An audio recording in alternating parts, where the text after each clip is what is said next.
नमस्कार। आज हम रॉबर्ट डाउनी जूनियर के साथ हुई एक काल्पनिक बातचीत जिसका टाइटल था कॉफी एंड कॉन्वर्सेशन, उसके कुछ हिस्सों पर नजर डाल रहे हैं। मकसद ये है कि इस जाने माने चेहरे के पीछे जो इंसान है उसे थोड़ा समझें, खासकर ये कि वो अपनी जिंदगी में बैलेंस कैसे बनाते हैं, मुश्किलें आती हैं तो उनसे निपटते कैसे हैं। तो चलिए जरा इसे खुरेदते हैं। हाँ, ये हमेशा ही बड़ा दिलचस्प होता है जब हम किसी पब्लिक फिगर को थोड़ा करीब से जानने की कोशिश करते हैं, उनकी सोच को। और यहाँ ये देखना खास रहेगा कि जो एक्टर आयरन मैन के लिए जाना जाता है वो असल जिंदगी में सुकून या प्रेरणा कहाँ से लेता है। तो पहली चीज जो मुझे बहुत हटके लगी वो है उनका जमीन से जुड़े रहने का तरीका, प्रकृति। स्रोत बताते हैं कि वो बगीचे में घूमते हैं, टमाटर उगाते हैं और जानवरों के साथ, मतलब बकरियों का भी जिक्र है, उनके साथ वक्त बिताते हैं। अच्छा, ये उनकी आयरन मैन वाली छवि से कितना कितना अलग है ना। हाँ, ये बात तो है।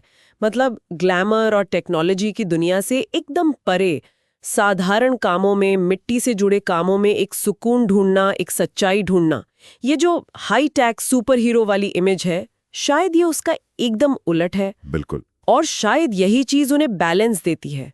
वो प्रकृति की धीमी लय, वो असलियत, शायद वो उन्हें जड़ों से जोड़कर रखती है। हाँ, लगता तो यही है, जैसे ये सिर्फ हॉबी नहीं है बल्कि उनको थामे रखने वाली कोई चीज है। अच्छा, अब आते हैं उनकी उस सलाह पर कि मुश्किल वक्त से कैसे निपटा जाए। यहाँ बात थोड़ी गहरी हो जाती है। उनका एक कोट है, एक बुले चैप्टर को पूरी किताब समझने की गलती मत करो। बिल्कुल, बहुत सही बात कही। ये सीधा इशारा है कि आप कितने लचीले हैं, आप कैसे सीखते हैं। रेजिलियंस और ग्रोथ माइंडसेट।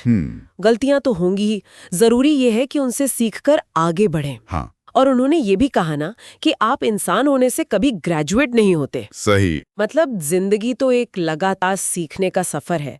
हर तजुर्बा, खासकर जो मुश्किल हो, वो कुछ सिखाता है।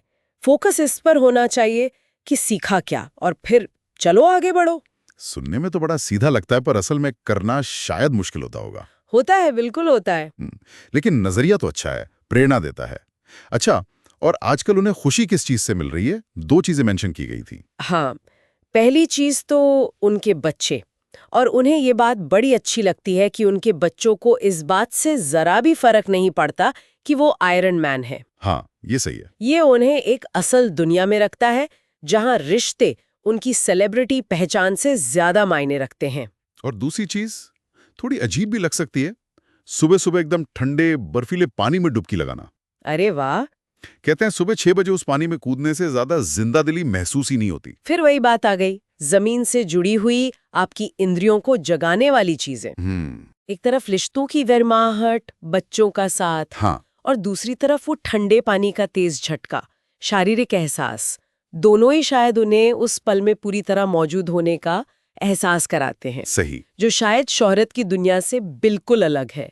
ये खुद को जगाने का, रीसेट करने का उनका अपना तरीका होगा। तो अगर हम इस पूरी बातचीत से जो मोटी मोटी बातें निकली हैं उन्हें देखें तो क्या है? प्रकृति में सुकून पाना, मुश्किलों को सीखने का मौका समझना, सही, और जिंदगी की बहुत ही साधारण मानवीय चीजों में खुशी ढूंढना।